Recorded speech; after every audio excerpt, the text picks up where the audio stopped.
is how long does it take for your eraser, okay, to wear down halfway?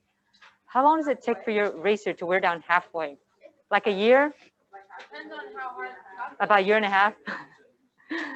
And Sarah, that seemed like a little bit of sarcasm in there. Okay, so guys, whatever number that you told me, that's called the half-life, okay?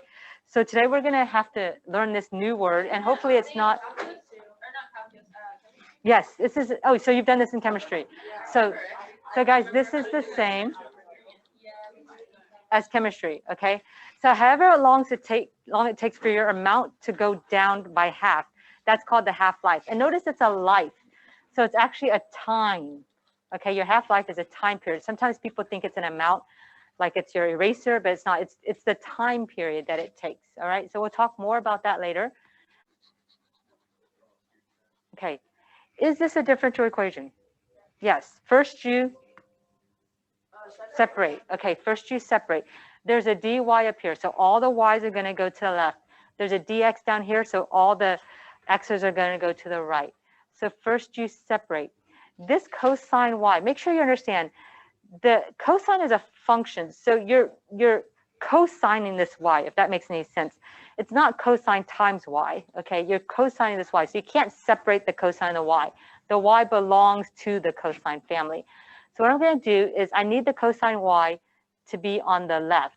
So I'm going to multiply by cosine y on both sides. You can also cross multiply. That would actually work perfectly in this situation. And then I want the dx on the right, so I'm going to multiply by dx on both sides. All right, you guys with me so far? Guys, you have to use real algebra, not the fake stuff, okay? So be very careful. I'm still having people, see this 4 here, guys? This is not too bad. Usually you guys don't do anything when the 4 is up here. But guys, I'm going to recommend, how much water do you have in there? Okay, that you guys, anytime you see a number on this side, leave it on that side, okay? Don't bring it to the left. If you bring it to the left, it's gonna make things harder for you. I'm just letting you know, because usually the left side is a hard side to integrate. Okay, okay, well, actually, first you separate, then you integrate. So what is the integral of cosine x, or cosine sine y, or sine x plus Charlie? Is there a negative in front of that sign? No, not for the integral. Nice. Okay, then you're going to put an equal sign, and I'm going to move Charlie to the right. What is the integral of 4x? 2x squared. Nice. 2x squared, and don't forget Charlie. Nice. Okay, then what I'm going to do is first I separate, then I integrate. Sometimes I exponentiate. Do I need to exponentiate here? No. Okay. Then I need to do one of two things, either solve for y or solve for c. Which one would you like to do first? Okay, if you solve for y first, okay, actually let me go back. What was my initial condition? y1 is equal to 0. Sorry guys, I forgot this. So y1 is equal to 0.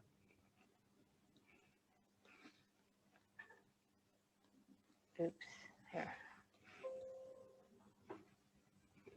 Oh, it didn't copy. That's all right. Was it y1 is 0? I'll write it. Okay, so you want to solve for the, you said the y first? Okay, how do you isolate this y? Kind of. The opposite of sine, actually, what's the opposite of square root? Isn't that squared? So the opposite of sine is actually arc sine or inverse sine. Okay, that's how you undo a sine. So what you have to do, guys, can we solve for c first? Okay, let's solve for c first. It's actually a lot easier.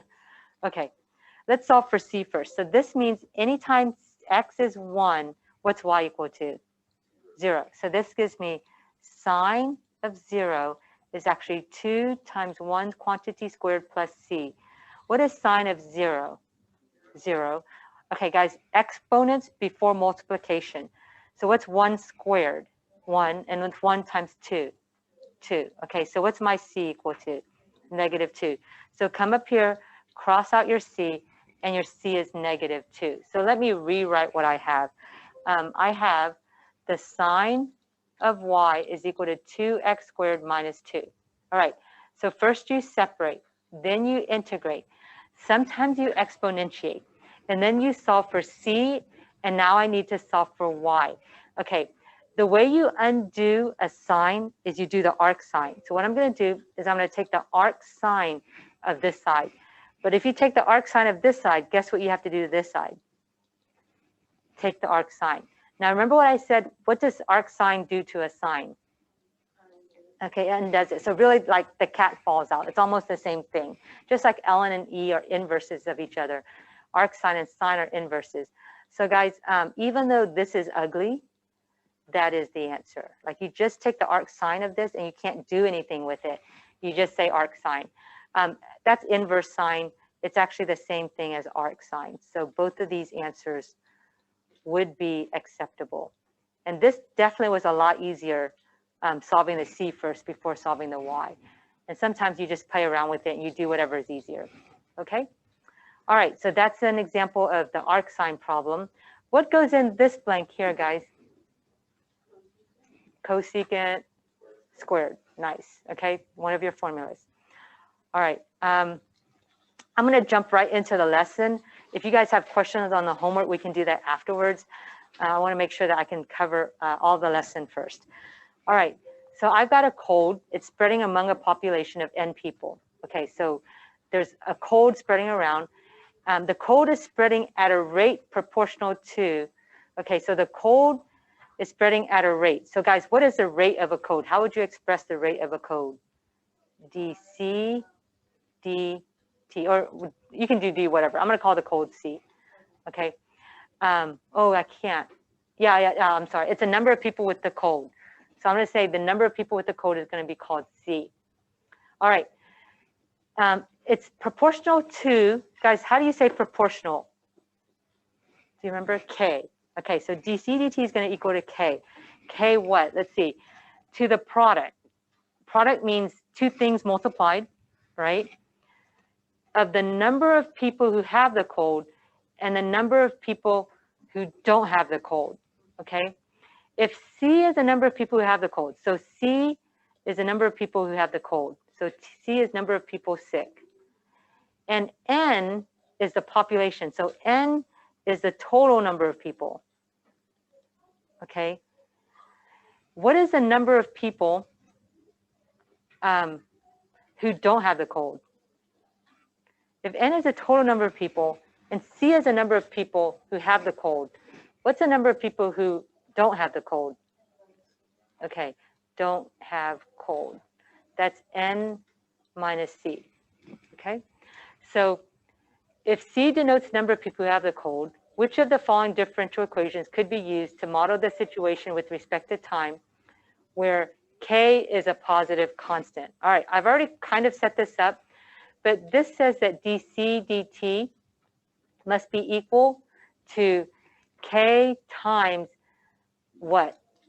The product of the number of people who have the cold and the number of people who do not have the cold. How do I multiply those things together?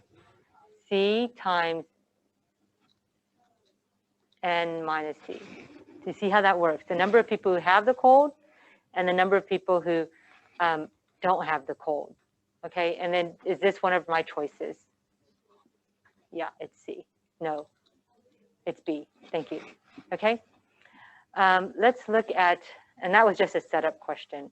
Okay, let's look at what we're going to do today. We're going to do exponential growth and decay.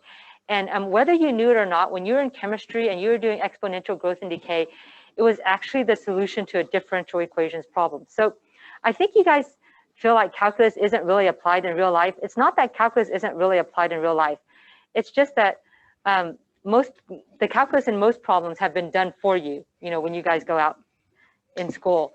And so we just give you the final answer. But what we're going to do here is we're going to do the calculus that's involved in this problem. Okay, you guys did chemistry. The calculus is actually done for you, but we're going to see how you guys got your exponential decay and growth problems in the first place. The number of bacteria in a culture. Okay, so I'm going to call the number of bacteria B. That's the number of bacteria. Do you want to call it Y? Well, I'll call it B. The number of bacteria in a culture increases from 600 to 1800 in 2 hours. Okay, so guys, can you tell me an initial condition? At time 0, what was B? 600. At what time is B 1800? Times 2, T2. Everybody good with that? There are actually two initial conditions here, or I guess really one initial condition, T equals 0, B equals 600, but then there's another condition here that will help us, T equals 2 and B equals 1800. Assuming that the rate of increase, and that's the rate of increase in bacteria, okay? So to express the rate of increase of bacteria, that's going to be dB dt. So assuming that rate is directly proportional, guys, what do you write for is directly proportional? Equals K. Everybody good with that? The proportionality constant. To the number of bacteria present. What did I say is expressed by the number of bacteria? Or what expresses the number of bacteria? B, okay? All right, so what they're saying is they're setting up this differential equation. It's the rate of bacteria, the rate of growth of the bacteria is equal to a constant times the number of bacteria. First, I want to find a formula for the number of bacteria. So what I'm trying to find is what B is equal to. It's just like saying what's Y equal to, right? Because this is my Y, dB. Okay, that's my Y right there. Okay, so how do I solve for Y? Well, this is a differential equation. First, you separate. So guys, the K is fine where it is, okay? It's just some number. Bring the B to the left and bring the dt to the right. You guys good? First, you separate. Then you integrate, okay? So let's go ahead and integrate both sides. And just imagine this is a y. What's dy over y? What's the integral of dy over y? ln of y. So this would be ln of b, okay? So this would be the ln of b. And eventually, if we e it, we're going to drop the absolute value signs. What's the integral of some number dt? What's the integral of k dt? Kx, but we don't have x's here, we have t's. So that would be kt. Does that make sense? Okay, but don't forget him, guys. Don't forget him. We always forget him. Be a good parent. All right, everybody good so far? First you separate, then you integrate. Sometimes you exponentiate. Do I need to exponentiate here? Yes, I do have a y inside an ln. Okay, so I'm going to exponentiate. What happens when you exponentiate? The cat falls out. Do you see that? So you get B, E, K, T plus C. The C is in the air. Guys, I'm going to do the next step without a lot of thought. I hope you guys are okay with this. This is just equal to this. You guys okay with that? I can explain why, okay? But really, you guys just need to know, you need to be able to move from here to here. And technically, these are different C's, okay? But you don't have to write that. All right, so I've got my equation, actually. I've solved for y. First, you separate. Then you integrate. Sometimes you exponentiate, okay? And then you do what? Solve for y and solve for c. And I've already solved for y. You guys good with that? So I'm going to solve for c. But do you guys see, because this is a proportional problem or proportionality problem, do you see that there are two constants now? Not only do I have c to solve for, but what else? K. So guys, whenever you have c and k to solve for, they always give you two conditions. The first condition is going to help you find c. The second condition is going to help you find k. So put c and k there, just so you remember. That's going to help you find c. That's going to help you find k. So let's go ahead and find c first. To find c, whenever t is 0, what is b? 600. Okay, so let's go ahead and plug in. This means 600 is equal to CE. Guys, what's k times 0? 0. What's e to the 0? 1. So what's my c equal to? 600. So guys, that just means cross this out. This is 600. So let me write my new equation. B is equal to 600 e to the kt. And for most of my problems, before I started proportionality, I was already done, okay? But here, I also have to solve for k. So on your homework last night, 14, 15, and 16, you had both C's and K's, and that was to get you ready for these problems, okay? All right, now I have to solve for K, but actually it's the same thing. You know how to do this, okay? K here, which initial condition is gonna help you solve for K? Right here, T equals 2. So T equals 2, and B equals, I think that's 1800. Okay, so that means everywhere there's a B, I'm going to put in 1800. Everywhere there's a K, or T, sorry, not a K. Everywhere there's a T, I'm going to put in 2. So that's K times 2. That's a little awkward, K2. That's really 2K. You guys okay with that? So I'm going to switch it to 2K. It's the same thing. I always switch this unless I have K9. All right, so then what I do is right here, guys, I want to solve for K, okay?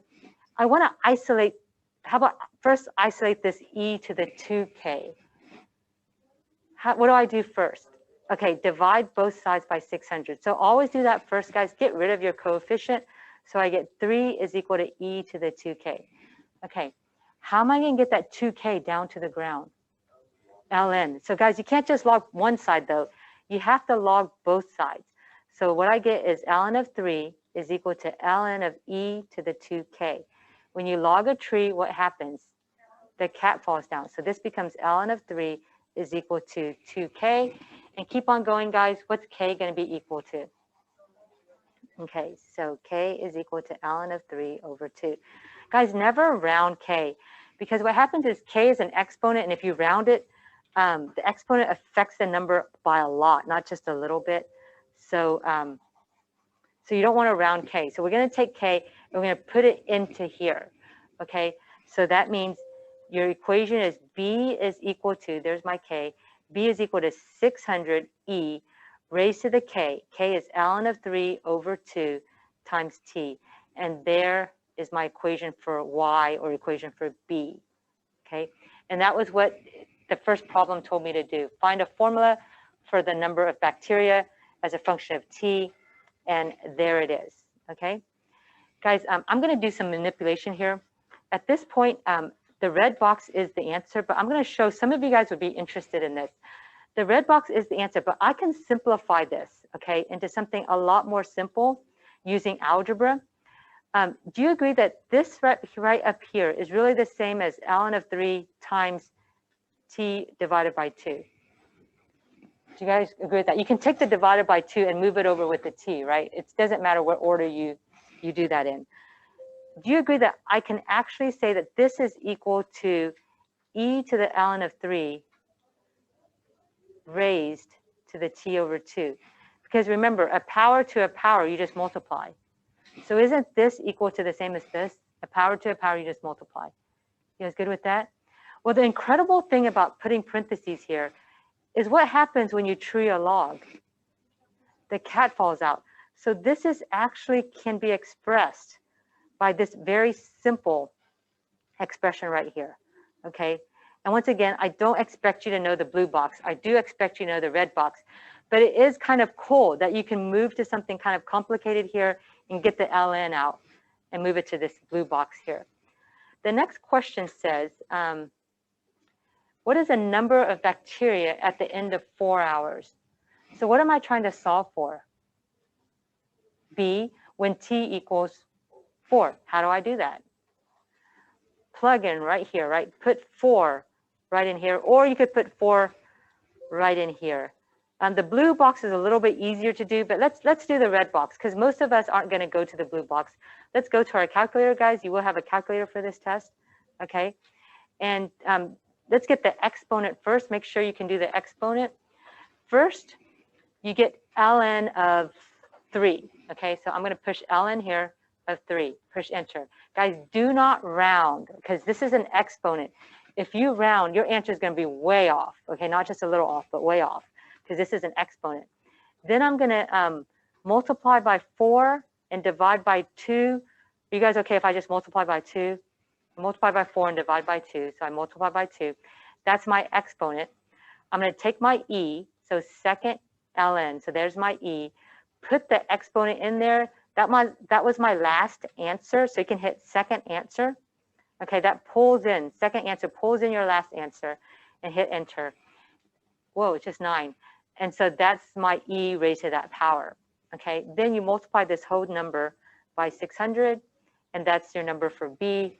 So the number of bacteria I have at time equals 4 is actually 5,400 bacteria. which is kind of weird to say 5,400 bacteria. It's not like you can see them to count them, but that's your answer.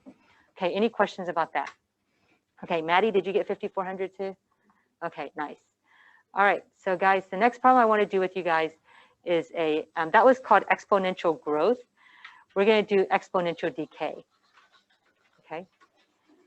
And what I want to tell you guys about exponential growth and decay is it starts with the same formula. So let's see. Do you remember radium? Okay, radium decays exponentially, has a half-life. Find the formulas. Okay. Do you remember when we said dB dt equals kb? Okay, that's exponential growth. If you bring this down, this becomes B is equal to CEKT. But I don't know if you noticed, if you go look at your problem we just finished, this C here, wasn't it the same number as your initial condition? Wasn't your initial condition like 600 or something like that? Was it 600? Didn't this turn out to be B equals 600 E to the KT? Do you remember in biology or chemistry, didn't you say Y is equal to Y not E to the KT? Did you guys use Y? Or something, use some letter. It was for exponential growth. Okay, so it just turns out that this right here is always your initial amount. So this right here is always your initial amount when you're doing exponential growth, okay, or decay. All right, so if we look at exponential decay, we actually go to the same formula. So what I'm saying is, when you do your test, if I tell you you have an exponential growth or decay, you can move straight to this formula, okay? And the B doesn't have to be B. The B can be R for radium. It could be Y if you want it to be. It's just the amount of the material that you have, the amount of bacteria, the amount of the metal, the amount of whatever this is, radium, okay? So you can move straight to there. Or for fun, you could first you separate, then you integrate. Sometimes you exponentiate, and then you can move to here. But do you see you could skip all that step, those steps, and go to here if you want to. So just a note, okay? So radium decays, let me just go ahead and skip all those steps and go right to this formula right here. And I'm going to call radium now Y. So I'm going to call the amount of radium equals to Y. And there's no reason I called it Y. I could have called it R. Okay, I just said, I know this is an exponential growth or decay problem. This is always a formula for exponential growth or decay. Okay? And so in biology or chemistry, you guys started with this formula, but it was really a differential equation. Okay, let's get my initial conditions. First, it says I have a half-life of 1,600 years. That is, given any quantity, 1/2 would disintegrate in 1,600 years.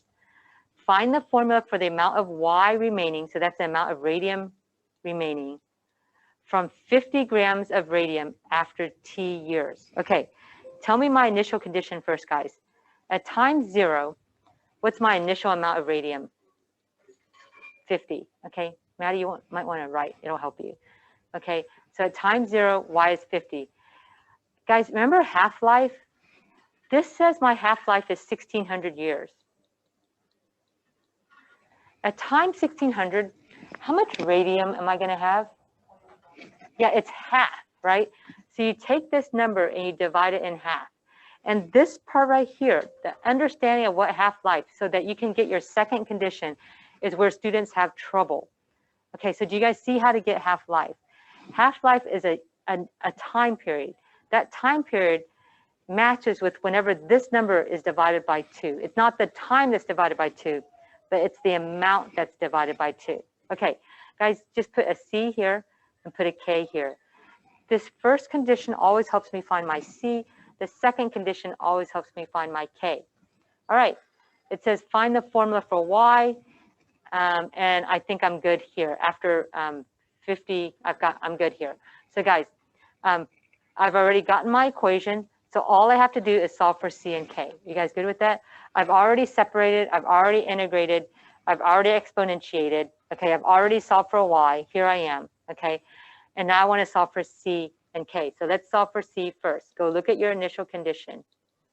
Wherever T is 0, what are you going to plug in for Y? Okay, let's do it. 50 is equal to CE. What is K times 0? 0. What's E to the 0? 1. What's your C going to be equal to? 50. Okay, now plug it in. This equation turns into y is equal to 50 EKT. And most of the time in our previous problems, we were done. But here we have two constants, C and K. How do you find your K?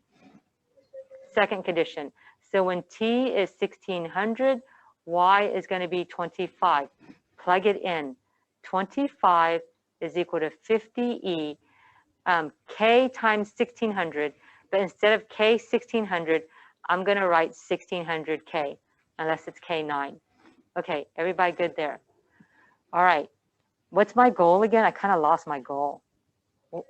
Find K, right? Okay, so how am I going to isolate this K? Okay, don't forget, first you divide by 50. A lot of students log right away. That log doesn't help you when the 50 is there. Okay, so when I divide by 50, I get 1/2 is equal to e to the 1600k. Okay, keep moving with me, guys. How do you solve for k? ln of both sides. Okay, you're trying to take that k down to the ground. Guys, you have to ln both sides. You can't just ln one side. Okay, so that's what you have. All right. What happens when you log a tree? The cat falls out. So what you get is ln of 1/2 is equal to 1600k, which is exactly what I wanted. I wanted the k to fall to the ground. Unfortunately, it fell also with the 1600. How do I get rid of the 1600? Yeah, it's not that hard. You just divide both sides by 1600. So therefore, you have k is equal to ln of 1/2 divided by 1600. All right, plug that right into your equation, guys. So right now, my equation is going to be y is equal to 50e. The k is ln of 1/2, all divided by 1600 times t. Okay, and that is my formula. If they ask you for my formula, okay, the question is, find the formula for y, and that is the formula for y. If you wanted to move this down a little bit, and again, guys, you don't have to, but let me just show you, because it is kind of cool, okay? You could say that this is equal to e to the ln of 1/2 and multiply that 1 over 1600, like pull it to the right side. Then, without changing the algebra, okay, you can actually put parentheses here, because this multiplied together is just a power to a power. So you're allowed to do that. And then, if you tree a log, what do you get? Okay, the 1/2. The cat falls out. So this is actually 1/2 raised to the t over 1600. And once again, the red box here, you don't have to understand, but it's kind of nice to see if you understand it. But what I need to do is focus on the blue box here, which is the same thing as the red box.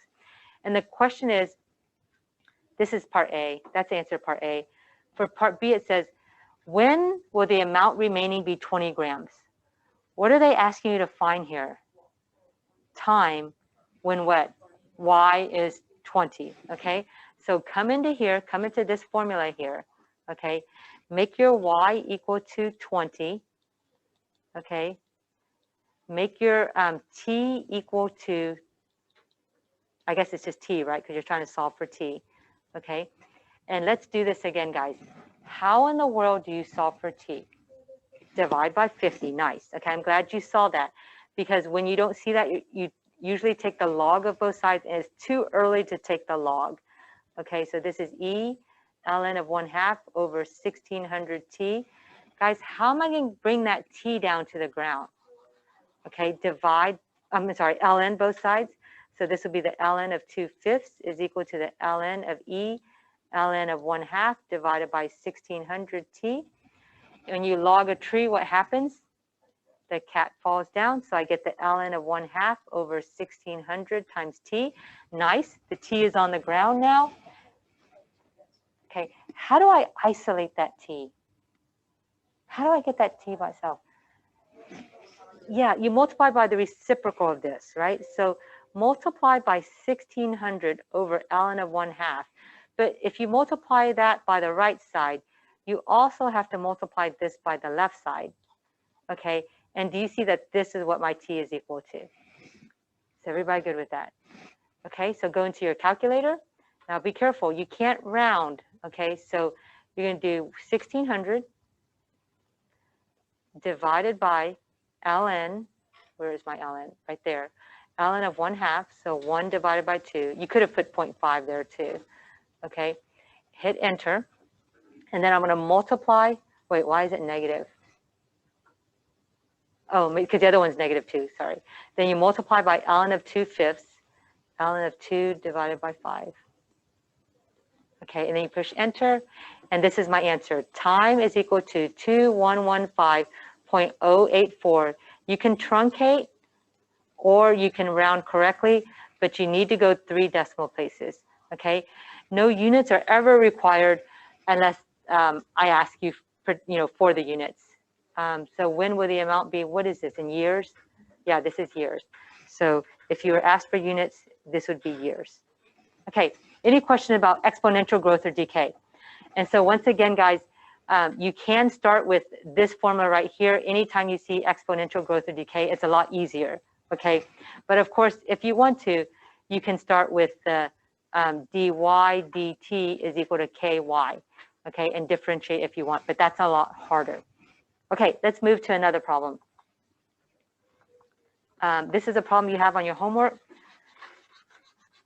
And this is a problem you already know how to do. So let's talk about how you set this up. It's just a word problem.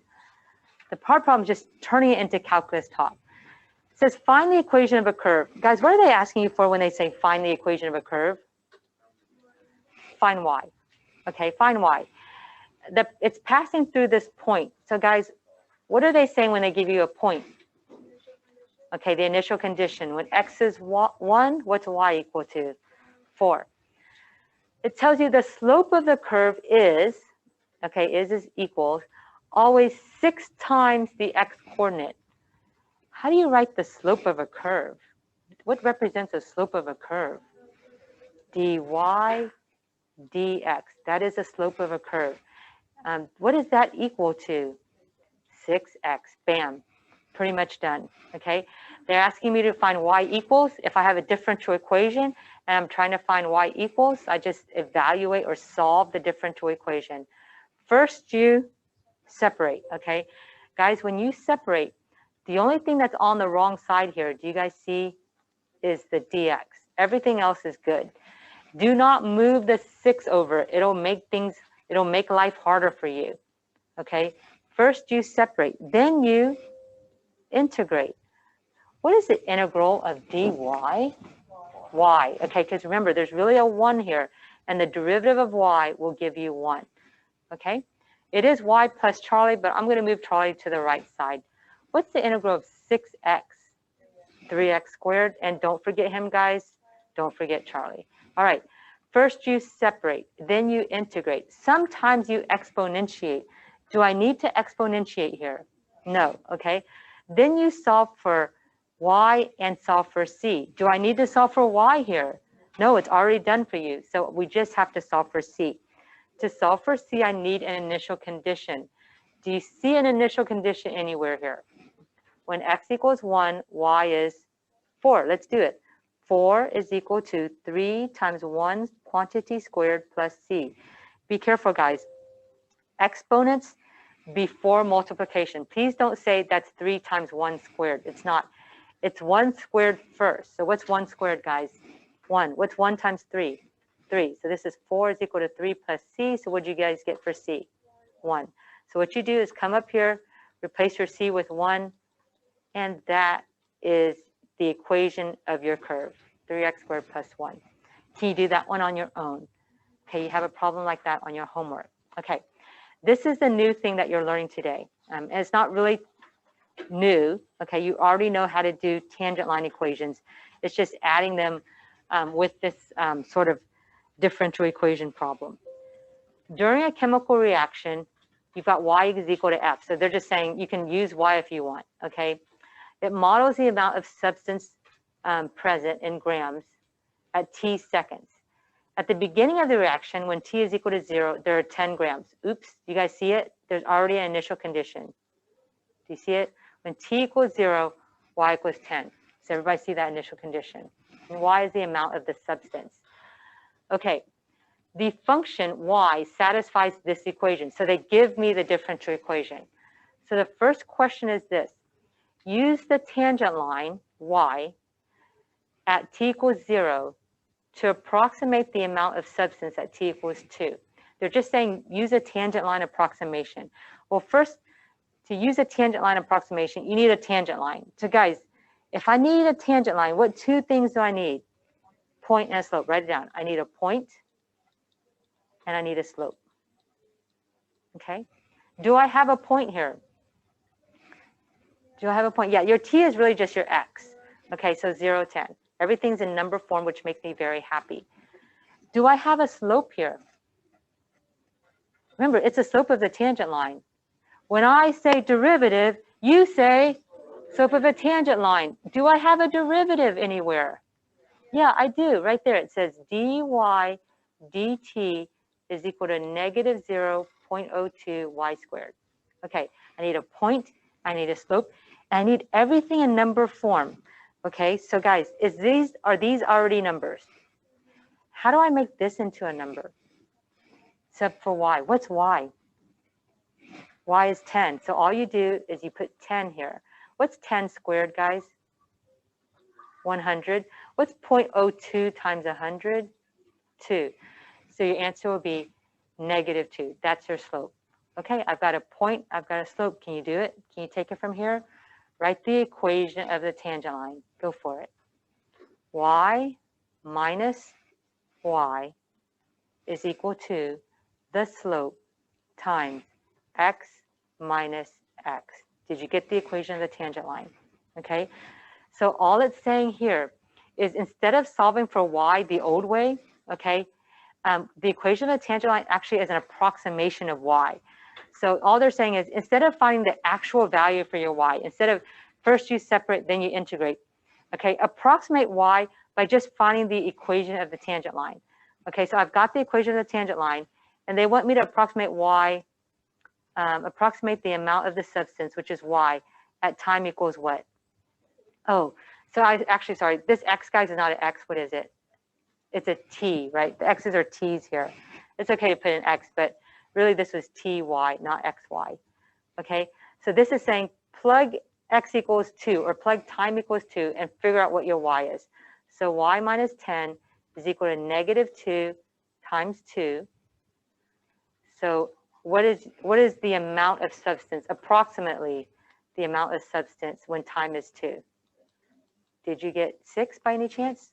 Okay, so 6, and then you said grams, is that the units for this? Okay, so 6 grams. Okay, so let me just review. All we did was we solved for y, but instead of solving for y, the actual value for y, to solve for the actual value of y, you have to separate, then integrate. Sometimes you exponentiate, okay? But what we did was we found the equation of a tangent line instead, an approximation for y at time 2, okay? All right, let's go ahead and do part B. Part B says find an expression for y. So again, they're saying solve for y by solving the differential equation. So do you see here they're saying do the actual value for y, okay? Not approximating, this is the actual. Okay, so here's my differential equation. First do what, guys? Separate. What do I do at this 0.02? Leave it, guys, leave the numbers alone, okay? So I'm gonna divide both sides by y squared. I'm gonna multiply both sides by dt. First, you separate. Then you what? Integrate. Okay, then you integrate. If I think this is an ln problem, I would make this bottom my u. I'd take the derivative of the whole bottom, which is 2y. There's already a 1 here. I'm going to divide that by 2y, and I'll say, do my y's cancel out? No, so it's not an ln problem. Okay, it's not something that I can make the whole bottom my u. All right, what kind of problem? I mean, how in the world do I solve this? Bring it up. So guys, use real algebra though. When you bring it up, this becomes y of negative 2. Let me just focus on the left side for now. Okay, I'm going to integrate the left side. So this is going to be an easy antiderivative. I'm going to add 1, divide by the new exponent. So what I get is y to the negative 1 over negative 1. Well, isn't that the same as negative y to the negative 1? And isn't that the same as negative 1 over y? Did you guys get negative 1 over y for the left side? Okay, we've done a lot of these problems. Okay, let's go to the right side. What's the integral of negative 0.02 dt? Negative 0.02 t. Do you guys remember that? But don't forget plus c, Charlie. So I'm going to set this equal right down here, negative 0.02 t plus Charlie. Okay, first you separate, then you integrate. Sometimes you exponentiate. Do I need to exponentiate here? No, okay. So then what's my next step? Solve for y or c. What do you want to solve for first? Okay, so let's just vote. Who wants to solve for y first? Okay, who wants to solve for c first? Okay, let's do y. Okay, so to solve for y first, I'm going to multiply both sides. Actually, are you guys okay? Let me just go through and multiply by negative 1. You guys okay with that? So I'm going to multiply through by negative 1. So this will be 1 over y is equal to 0.02 t. And I know it's a plus c, but you guys okay if I just keep it a plus c instead of a minus c? Okay, this just makes it a new constant. Okay, so I'm going to go through and multiply by negative 1. All right, then I'm going to go through and multiply by what? Y. Okay, so on the left side, I'll just get 1. On the right side, I'll get 0.02 ty plus cy. Okay, and then I'm going to isolate my y. Okay, how do you isolate the y over here? Factor it out. Okay, then I'm going to solve for my y. So I'm going to divide both sides by this big old parentheses. And that is my y. Okay, so first you solve for y, then you solve for c. To solve for c, I need an initial condition. There must be something here, right here. When time is 0, y is 10. Do you guys see that? All right, so let's move down here. When time is 0, y is 10. All right, so what's my c going to be? So 10 is equal to 1 over, okay, what's 0.02 times 0? 0 plus c. So I get 10 is equal to 1 over c. Okay, get one fraction on the right, one fraction on the left, one fraction on the right, an equal sign in the middle. I can cross multiply. So guys, be careful with this. C is not equal to 10. What is c equal to? 1/10. Okay, so you're going to come in here, and you're going to cross out the c. And are you guys okay? That's 0.1. Okay, and that is your answer. Y equals 1 over 0.02 t plus 0.1. And it's a little awkward having decimals and fractions, but it's not wrong. I'm going to leave it like that.